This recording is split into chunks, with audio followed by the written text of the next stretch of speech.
Saudara, gelombang penolakan aturan baru pencairan uang jaminan hari tua JHT saat usia 56 tahun tak terbendung. Apakah kebijakan ini akan mempertaruhkan kesejahteraan buruh?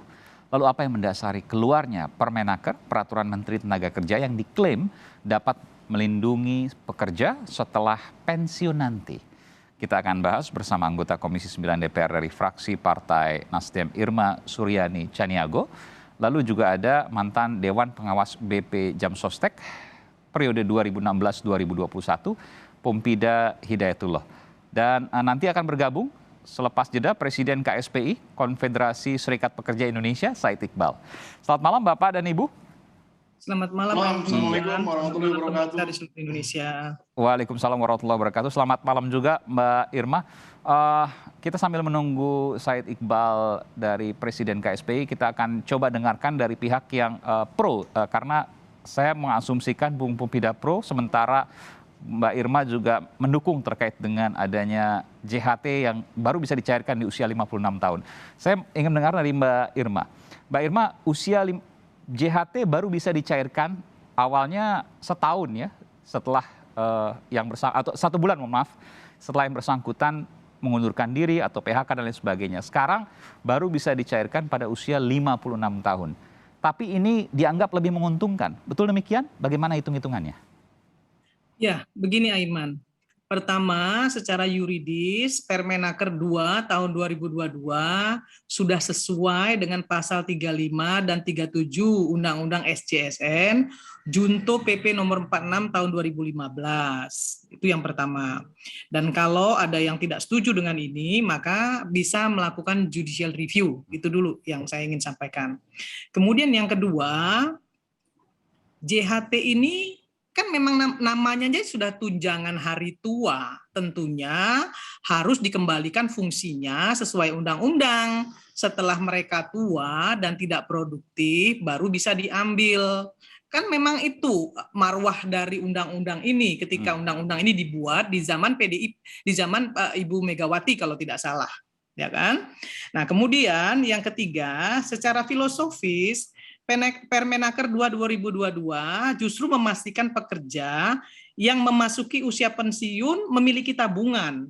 Nah, selama ini memang budaya menabung di buruh kita itu masih belum dilakukan. Maka untuk bisa menjamin kesejahteraan mereka di saat usia mereka nanti tidak produktif, maka ada JHT. Jadi jangan dibalik-balik gitu ya. Coba bayangin. Kalau baru 5 tahun diambil, berapa sih nilainya yang bisa diambil? Gitu. Nah, yang ketiga, kan JHT ini tetap bisa diambil ketika mereka sudah mengiur selama 10 tahun.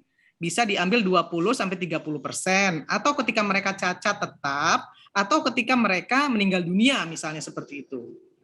Toh juga masih bisa diambil. Nah, untuk bisa menanggulangi kondisi sosial ekonomi buruh dalam jangka pendek ketika misalnya mereka ter-PHK, pemerintah sudah menyiapkan dana melalui jaminan kehilangan pekerjaan. Nah, dana awal yang sudah disetorkan pemerintah untuk mengcover JKP ini dan sudah disetorkan ke BPJS di tahun 2021 adalah sekitar 6 triliun. Itu murni uang pemerintah ya untuk JKP murni ya? Uang pemerintah, tidak dipungut dari buruh. Nah, ini yang buruh nggak ngerti. Gitu. Yang sebelumnya tidak ada?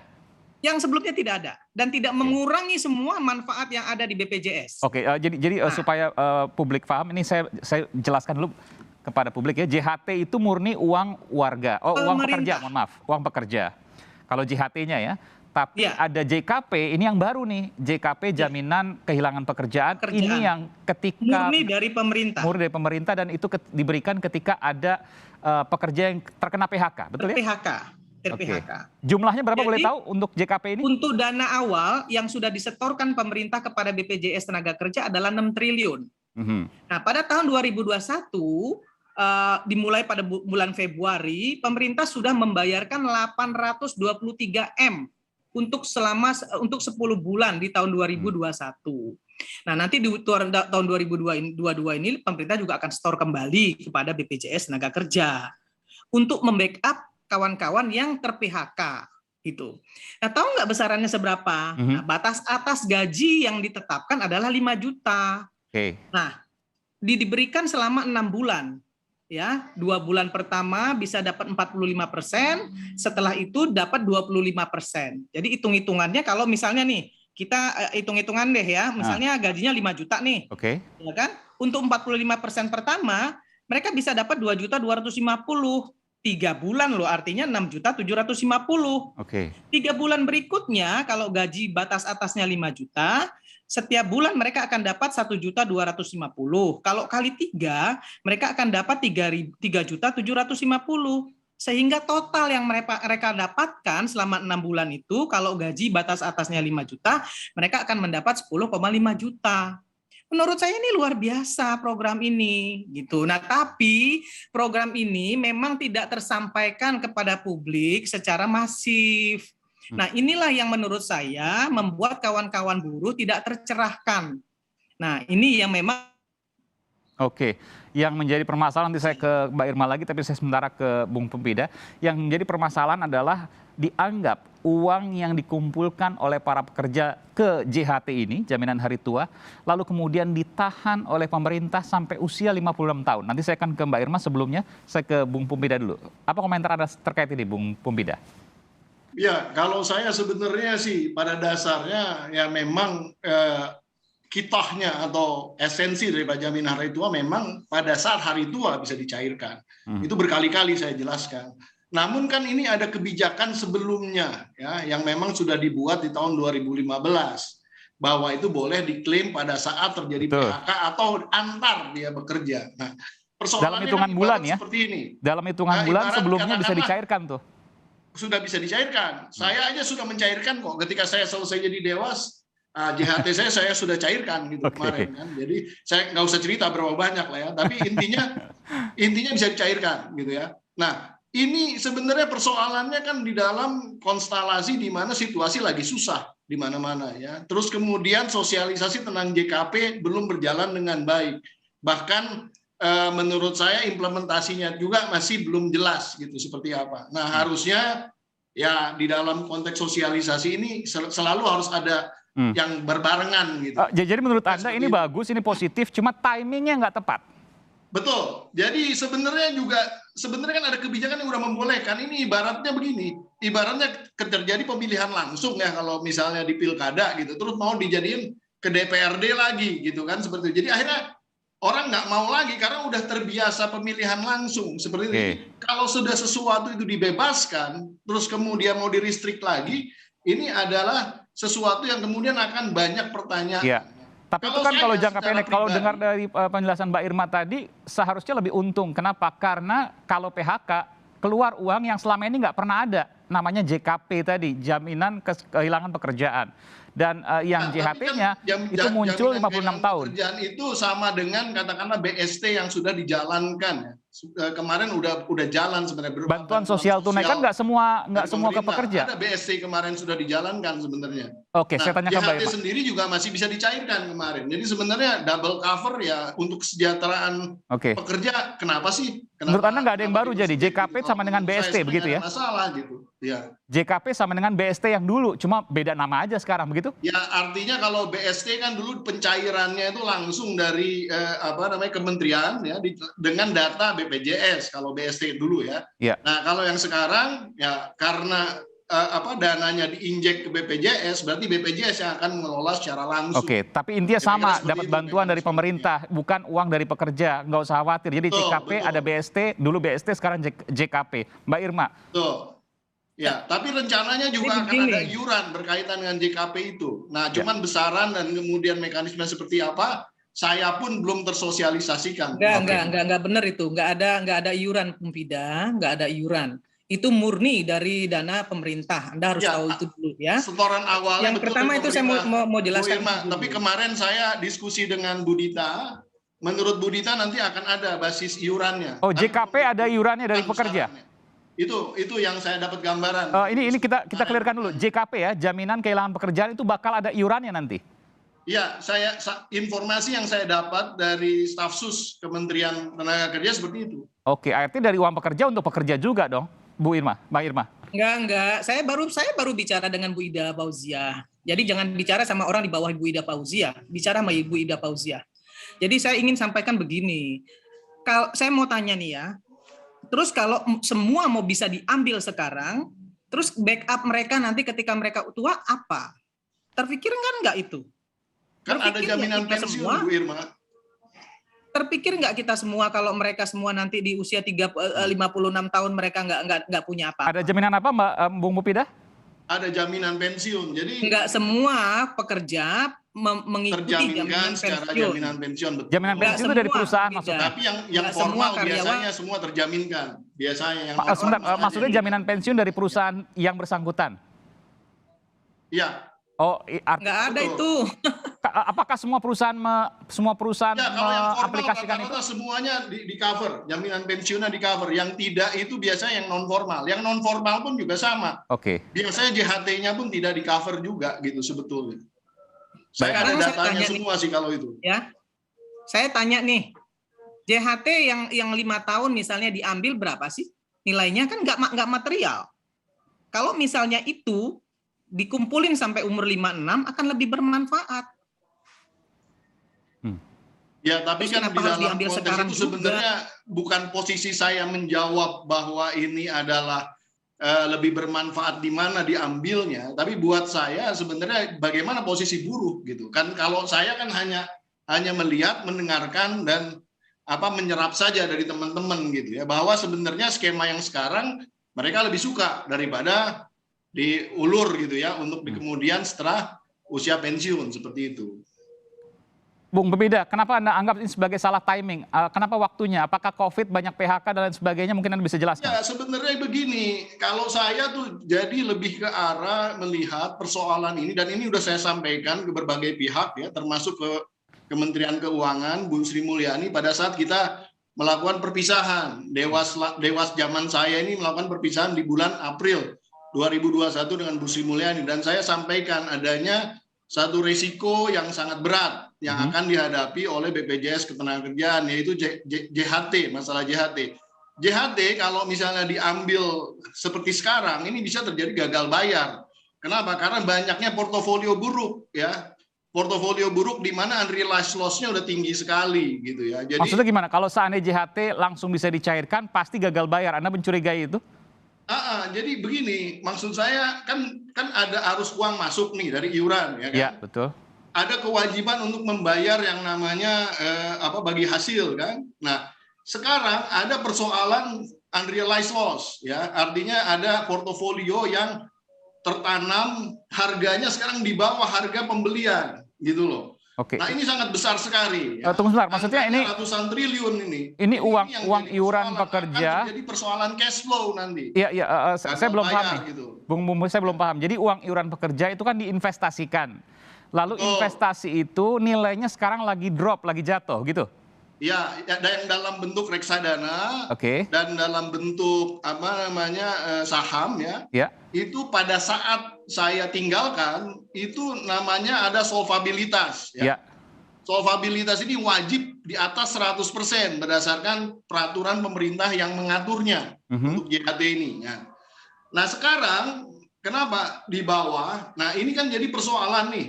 Artinya dia udah solvabilitasnya itu waktu saya tinggalkan itu di angka 87%. 2021 ya? Plus 13%. Solvabilitas itu adalah jumlah dana yang tersedia dengan kewajiban dia bayarnya berapa. Kewajiban bayar itu adalah berarti plus bagi hasilnya. Jadi harusnya di atas 100% sebenarnya. Intinya rugilah, tekor begitu ya. Sekarang itu cuma ada 87% terakhir saya ada di sana, dan kita udah serah terimakan itu. Dan Anda mencurigai ini kemudian diakali, saya boleh katakan begitu ya, untuk kemudian tidak bisa langsung dicairkan karena dalam posisi masih rugi. Ya, jadi begini, kan dalam keadaan cash flow susah, ya mau nggak mau kan di-shifting cash flow-nya untuk supaya lebih lama gitu. Nah, persoalannya sebenarnya ini cuman kalau dalam bahasa sistemnya tuh shifting the burden aja. Cuman ngumpetin persoalan aja, karena persoalan mendasarnya adalah di portofolio jelek yang saya selalu bicarakan gitu. Portofolio jelek ini diakibatkan karena buruknya behavior daripada yang namanya investasi. Dan ini saya bertahun-tahun, selama 5 tahun di sana ribut terus dalam masalah ini. Salah menginvestasikan maksudnya? Yang membelenggu BPJS Ketenagakerjaan untuk bisa mendapatkan keuntungan ataupun bagi hasil yang lebih tadi gitu sebenarnya. Jadi salah menjalankan investasi, salah menginvestasikan, kantongnya masukinnya salah? Ya kira-kira persoalannya nggak sesimpel itu ya, nggak sederhana itu saya sebutnya. Tapi artinya memang ada persoalan yang mendasar dan harus diselesaikan gitu. Ini yang jadi persoalan. Jadi kalau misalnya kemudian dipindahkan ke 56 tahun pun diklaimnya, kalau basis cara berpikir investasinya masih seperti sekarang, wah ini pasti akan terjadi namanya Ponzi scheme gitu ya. Ini latar belakang ya. Bayangkan aja seperti ini, misalnya uang masuk kan yang namanya uang iuran itu tidak boleh langsung dibagikan lagi ke peserta, itu nggak boleh. Harus dikelola dulu, dicairkan dalam bentuk keuntungan, baru bisa jadi bagi hasil. Nah kalau bagi hasilnya di akhir tahun itu tidak mencukupi, itu akan menggerus pada pokoknya. Persoalannya di situ. Saya mau tanya, tadi kan Anda sebutkan beberapa tahun terakhir dan saya udah kasih warning gitu loh. Makanya kemarin itu di bulan Agustus 2021, alhamdulillah tuh Bu Sri Mulyani udah ngingetin ya direksi BPJS untuk mengurangi portofolio di saham dan reksadana gitu. Nah, kalau saya melihatnya harusnya terjadi moratorium secara total dan terjadi restrukturisasi di dalam konteks investasi ini gitu. Kira-kira seperti itu. Kapan Anda mengingatkan ke Menteri Keuangan Bu Sri Mulyani? Bulan April 2021 saat perpisahan. Itu dan itu dalam kondisi investasi dari uang JHT ini atau uang dari pekerja ini dalam kondisi yang solvabilitas atau dalam keadaan yang rugi. Ya, solvabilitasnya sekitar 87%. Di bawah 100%. Dan kemudian kecurigaan ini latar belakangnya, kecurigaannya adalah karena itu lalu kemudian ketika dicairkan langsung maka uangnya nggak ada atau minimal rugi. Dan akhirnya kemudian sekarang diperpanjang sampai usia 56 tahun. Dan ketika tidak diperbaiki investasinya maka 56 tahun bisa jadi juga akan terjadi kerugian juga. Recovery-nya akan lama lah ya, karena ini kita bicara puluhan triliun ya, nggak cuma sedikit gitu nilainya ya. Mbak Irma, ini kebetulan kita bicara dengan mantan orang dalam yang tahu isi dari apa yang kemudian terjadi. Komentar Mbak Irma. Ya saya kira jelas kok ya, karena kan nilai ekonomisnya itu dijamin APBN. Kenapa harus takut? Jadi walaupun rugi tetap APBN. Pumpi ini kan sebenarnya dulu ada di dalam. Dia harusnya lebih tahu gitu ya. Kalau 87% solvabilitas itu seperti apa? Saya kira beginilah ya. Permen ini bisa digugat melalui JR, silahkan. Bagi saya nggak masalah, silahkan aja kawan-kawan mau melakukan JR. Tapi bagi saya penting untuk mensejahterakan buruh ketika usia tua. Kenapa? Karena saya tahu persis bagaimana rasanya saya dari Pelindo kemudian dapat pensiun misalnya Rp1.750.000. Nah, kalau teman-teman di usia produktif tidak ada backup ya untuk masa mereka tua, menurut saya itu akan sangat luar biasa sekali nanti kemiskinan yang akan ditanggung mereka di masa yang akan datang, melihat juga bonus demografi kita yang luar biasa. Harusnya kita berpikir positif. Nah, kalau nanti ada masalah terkait masalah JKP ingin ditanyakan kepada pemerintah melalui Kementerian Tenaga Kerja, silakan aja tabayun. Jadi kalau Anda menyangkal Mbak Irma, kalau seandainya rugi pun dari sisi investasi tetap bisa bayar karena menggunakan APBN. Meskipun APBN-nya kan yang tanggung APBN, undang-undangnya jelas kok, kenapa harus takut? Meskipun APBN tahu kok itu undang-undang itu dijamin APBN. Meskipun defisit APBN-nya sekarang kan makin lebar, Mbak Irma. Beliau ada di dalam ketika itu. Meskipun defisit APBN-nya semakin lebar dan akhirnya ujung-ujungnya harus utang lagi. Dijamin oleh APBN, ini Aiman. Undang-undangnya menyatakan seperti itu, dijamin oleh APBN. Artinya pemerintah bertanggung jawab secara penuh. Dan tidak mungkin juga pemerintah akan mengabaikan rakyat ketika memang itu harus dibayarkan kepada rakyat. Kan seperti itu. Baik, nanti kita akan bahas selepas jeda. Jadi menurut Mbak Irma tidak akan mungkin gagal bayar karena walaupun rugi dan lain sebagainya akan dijamin oleh APBN. Ini beda dengan perusahaan ya, karena ini bukan perusahaan, ini badan langsung di bawah presiden. Betul ya Mbak Irma ya? Betul. Oke, kita akan segera kembali saat lagi. Sapa Indonesia Malam akan segera kembali, saudara.